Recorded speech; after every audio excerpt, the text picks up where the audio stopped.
I hope, मैं आशा करता हूँ आप अच्छे होंगे। चलो आज का पेपर शुरू करते हैं। आज का ये वीडियो जितने भी स्टूडेंट देख रहे हैं, जो स्टूडेंट 2024 का एग्जाम बोर्ड देने वाले हैं, जो हिंदी का पेपर 22 फरवरी 22 फरवरी को है। ये एक वायरल पेपर है जो 100% आपके बोर्ड में आने वाला है। अगर आप इस पेपर को देखते हो तो आप 100 में से 95 नंबर स्कोर कर पाओगे। चलो शुरू करते हैं आज का पेपर। सबसे पहले एक मॉडल पेपर है जो क्लास हिंदी का पेपर क्लास 10th के बच्चों के लिए है। इसमें 2 खंड दिए होंगे। जो सबसे पहले जो विकल्प होंगे वो खंड आ में होंगे और जो गद्य पद्य और संस्कृत होगा वो खंड खा में होगा। जो समय आपका वो 3 घंटे 15 मिनट होगा। 15 मिनट आपको प्रश्न पेपर को पढ़ने के लिए दिए जाएंगे। नंबर 2, प्रश्न पत्र 2 खंड आ और खंड बा में विभाजित है। प्रश्न पत्र के खंड आ में बहुविकल्पीय प्रश्न है जिसमें सही विकल्प का चयन कर अपनी OMR शीट में नीले या काले बॉल पॉइंट पेन से सही का विकल्प वाले कोले को पूर्ण करना है, यानी भरना है। आप नीला या काला बॉल पेन यूज कर सकते हैं। इसके अलावा आप कोई सा पेन यूज नहीं कर सकते। खंड आ में बहुविकल्प प्रश्न हेतु प्रत्येक प्रश्न के लिए 1 नंबर निर्धारित है जो हर क्वेश्चन के आगे लिखा होगा। OMR शीट प्रश्न अंकित किए जाने के पश्चात उसे काटे नहीं तथा रेज एवं व्हाइटनर नहीं आदि का प्रयोग ना करें। प्रत्येक प्रश्न के सम्मुख उसके निर्धारित अंक दिए गए हैं। शुरू करते खंड आ। पहला प्रश्न है बाबू गुलाब राय किस युग के लेखक हैं? बाबू गुलाब राय किस युग के लेखक हैं? आपको प्रश्न का जवाब देने के लिए आपके पास 10 सेकंड है।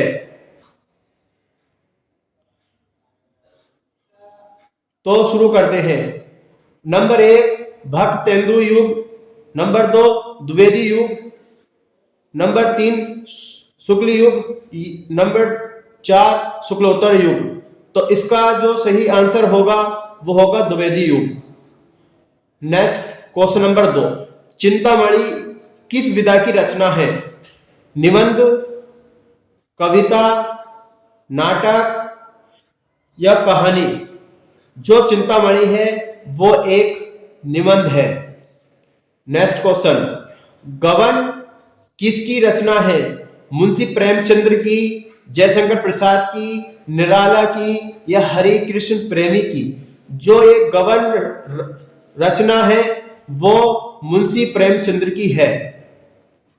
नेक्स्ट क्वेश्चन, शुक्ल युग की समय अवधि है 1936 से 1943 तक, 1919 से 1938 तक या 1900 से 1918 तक या उपयुक्त में से कोई नहीं। जो शुक्ल युग की समय सीमा मानी जाती है वो 1919 से लेकर 1938 तक मानी जाती है। नेक्स्ट क्वेश्चन, नीड़ का निर्माण फिर किस विधा की रचना है? ये जीवनी है, आत्मकथा है या लेखक है या साक्षात्कार है? जो ये है वो एक आत्मकथा है। प्रिय प्रभास किस युग की रचना है? द्विवेदी युग की है, भरतेंदु युग की है या प्रगतिवादी युग की है या छायावादी युग की है? जो ये रचना है वो एक द्विवेदी युग की रचना है। मधुशाला किसकी रचना है? मधुशाला किसकी रचना है? रामधारी दिनकर की या हरिऔध की या हरिवंश राय बच्चन की या सुमित्रापन नंदन की? तो ये जो मधुबाला रचना है वो हरिवंश बच्चन की है। नेक्स्ट क्वेश्चन, भारतीय किसकी रचना है? सियाराम शरणगुप्त या मैथिली शरणगुप्त या जयशंकर प्रसाद या महादेव वर्मा? जो भारतीय रचना है वो मैथिली शरणगुप्त की है। नेक्स्ट क्वेश्चन, आधुनिक काल कब से कब तक माना जाता है? सन 1843 से अब तक या 1643 ईस्वी से 1843 तक या सन 1818 से 1836 तक या 1836 से 1943 तक? जो शुक्ल युग आधुनिक युग जो माना जाता है वो 1843 से अब तक माना जाता है। मतीराम किस युग के कवि है? आधुनिक काल, आदिकाल, भक्ति काल या रीति काल? जो मतीराम है वो रीति काल के कवि है। सवाल नंबर 11, हास्य रस की स्थायी भाव क्या होता है? शोक, रीति, हास या निर्वेद? देखिए हास्य रस किसको बोलते हैं? हास्य रस वो होता है जिसमें किसी को दिल से खुशी होती हो तो उसको हम हास्य रस बोलते हैं। क्या बोलते हैं? हास्य रस। तो जो इसका स्थायी भाव होता है वो होगा हास्य। क्या होगा? हास्य। Option number C. Question number 12, सोहत ओढ़े पिट्टू पंड श्याम सरोने गात, मानो नीलमणि सेल पर अतपूर्व परियो प्रकाश। तो यानी इसमें कौन सा अलंकार है? उपमा अलंकार है, उत्प्रेक्ष अलंकार है या रूपक अलंकार है या श्लेष अलंकार है? तो इसमें जो होगा वो होगा उत्प्रेक्ष अलंकार, जिसमें मानो,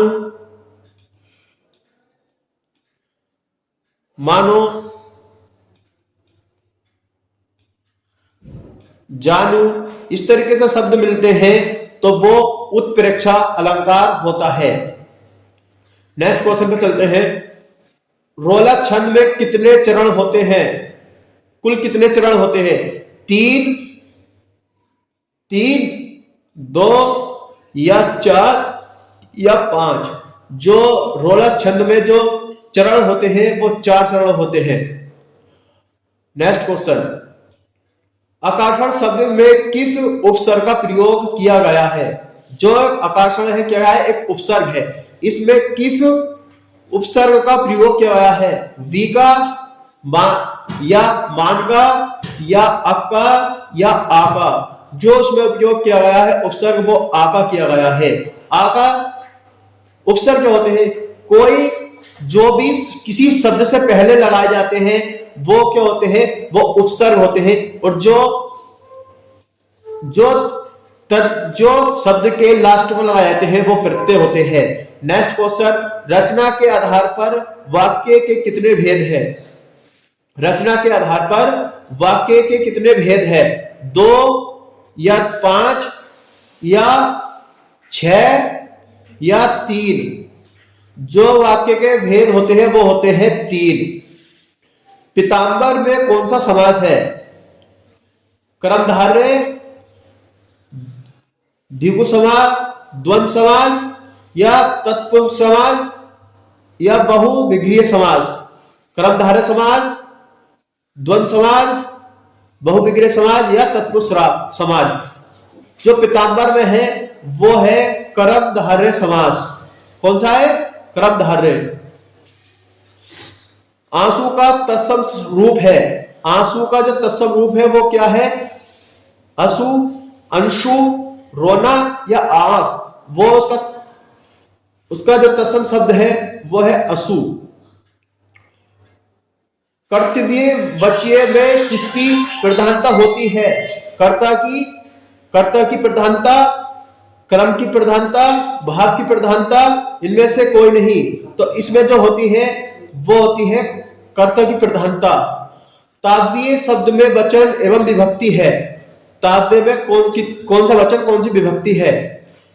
नंबर 1 षष्ठी विभक्ति एक वचन, या सप्तमी विभक्ति द्विवचन, या षष्ठी विभक्ति बहुवचन, या चतुर्थी विभक्ति बहुवचन।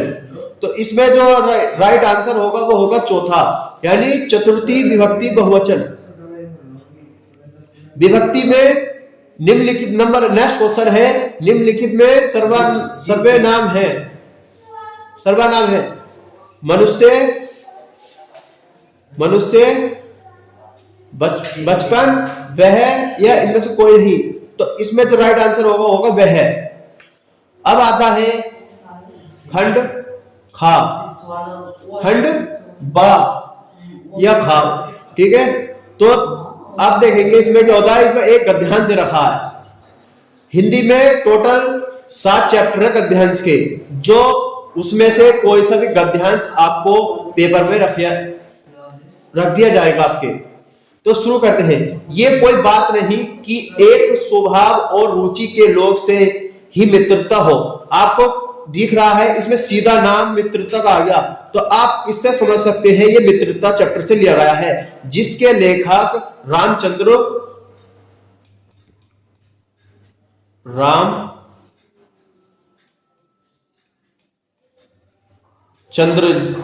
है,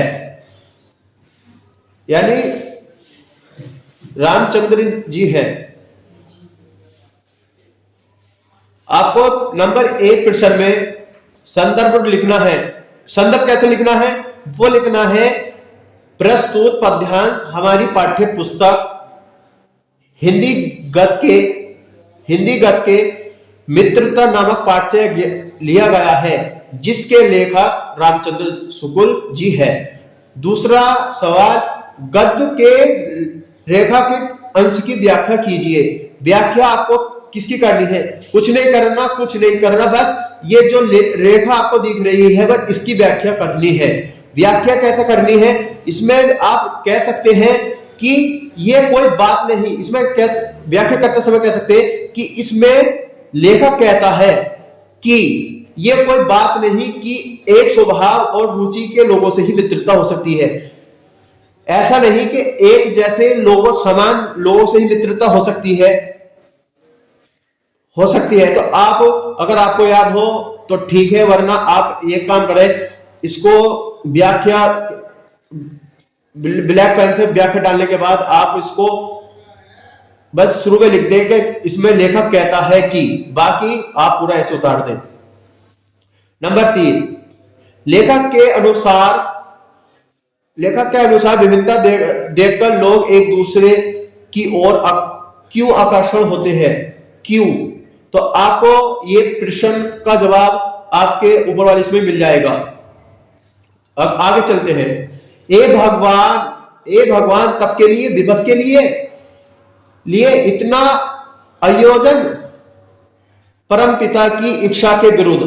तो आप इसमें देख रहे हैं कि ममता चैप्टर से लिया गया है। ममता चैप्टर से लिया गया है। आपको सीधा देखो, इसमें क्वेश्चन में भी ममता दे रही है, जिसके लेखक जयशंकर प्रसाद है। तो इसमें भी सेम जैसे ऊपर वाले में संदर्भ लिखा है, सेम इसमें करना, बस इतना करना है, चैप्टर का नाम चेंज हो जाएगा और लेखक का, ठीक है। व्याख्या भी आपको ऐसी ही करनी है। लेकिन अगर इसमें क्या गया है, इसमें 2 खंड दिए रखे, 2 गद्यांश दे रखे, आपको दोनों में से क्या करना है, जो आपको अच्छा याद हो वो वाला करना है। अगर आपको पहला याद है इसको करें, अगर आपको दूसरा याद है तो इसको करें। क्वेश्चन नंबर 2, दिए गए पद्यांश यानी कविता। तो इसमें कविता, इसमें भी क्या होगा, आपको 2 पद्यांश दे रखे होंगे, एक ये वाला और एक अथवा में नीचे वाला। तो शुरू करते हैं। चरण कमल बंदो हरि राई, जाति कृपा पाऊं गिरू लेहो। तो आपको देखो नीचे स्क्रॉल करने के बाद आपको सीधा दिख रहा है इसमें सूरदास। इसमें इसके पूरे सूरदास जी के पदों में, हर उसमें आपको पद में सूरदास देखने को मिल जाएगा। तो आप इसको आसानी से पहचान सकते हो कि ये सूरदास के पदों में से है।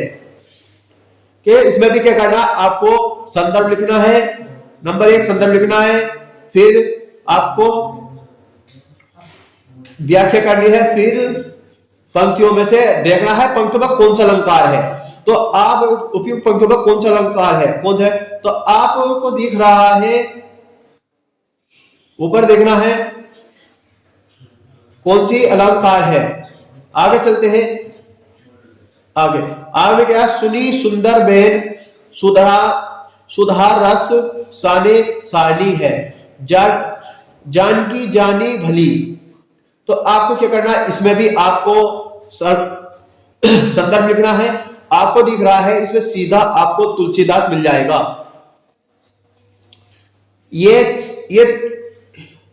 ये पद्यांश आपको धनुष बंग के वन पथ पर चैप्टर पाठ से लिया गया है, जिसके कवि तुलसीदास जी है। और आपको क्या करनी है, जिस पर रेखाएं खींची है वाली इसकी व्याख्या करनी है। अब नीचे देखें, अनुराग तरल तथा मानु मंजुल कंज काली में कौन सा अलंकार है। मैंने ऊपर ही आपको बताया था कि अगर आपको कहीं मानो जानो अगर ये शब्द मिलते हैं तो आपको पता है कि इसमें क्या है, मानो। तो आपको पता है इसमें क्या होगा, उत्प्रेक्षा अलंकार,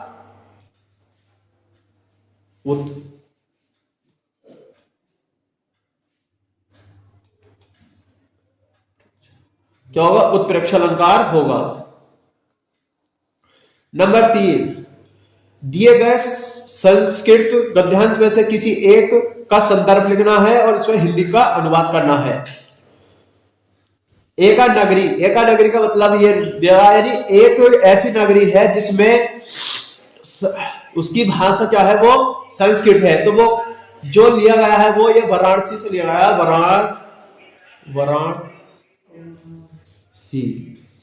वाराणसी नामक पाठ से लिया गया है, बस लिया गया है। और दूसरा वाला जो आपको इसमें भी क्या करना है, आपको इसमें दोनों में से एक ही करना होगा, या ऊपर वाला या फिर अथवा में नीचे वाला, ठीक है। और नीचे देखते हैं, इसमें पद्यांश में भी क्या करना है, आपको दोनों में से एक करना होगा, या ये वाला या ये वाला, ठीक है। अगर जो आपको अच्छा याद हो वो आपको करना होगा। नीचे चलते हैं, अपने पठित खंड काव्य के आधार पर निम्नलिखित प्रश्नों में से किसी एक का उत्तर दीजिए।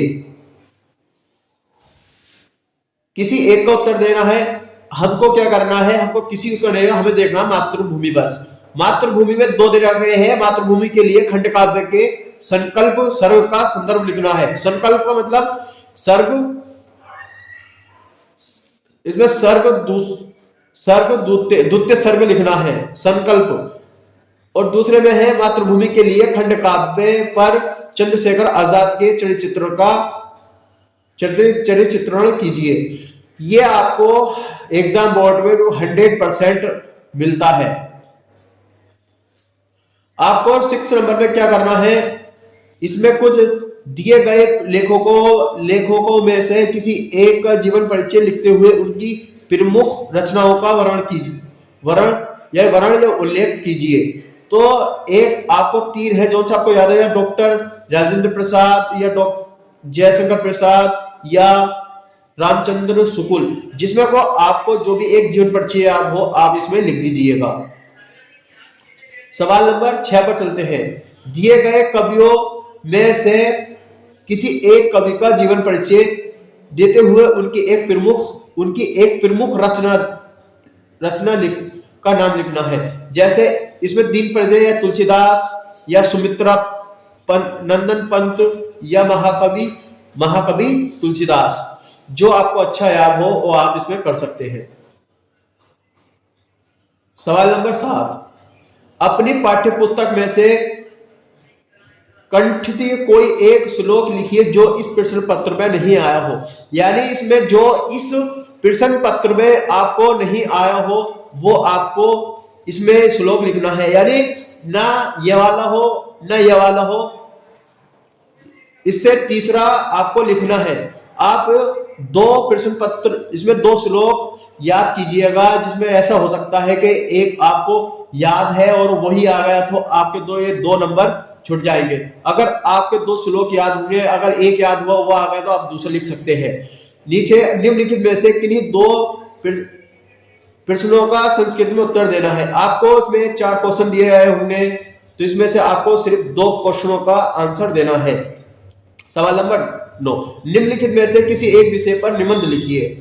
लिख रहा है पर्यावरण संरक्षण के उपाय लिखना है, या आतंकवाद, या जनसंख्या से क्या लाभ या हानि है या ना। ठीक है, तो ये आपको 4 निबंध दिए होंगे, जिसमें से आपको एक पर निबंध लिखना है जो आपके 7 नंबर का होगा। नंबर 10, अपनी विशेष रुचि का उल्लेख करते हुए अपने मित्र को एक पत्र लिखना है, या अथवा उत्तर मध्य रेलवे की एक शिकायती पत्र लिखना है जिसमें टिकट निर्धारक द्वारा किए गए भरे व्यापार का उल्लेख हो। या आपको नीचे वाला करना है या फिर ऊपर वाला। आज के लिए इतना ही, थैंक यू।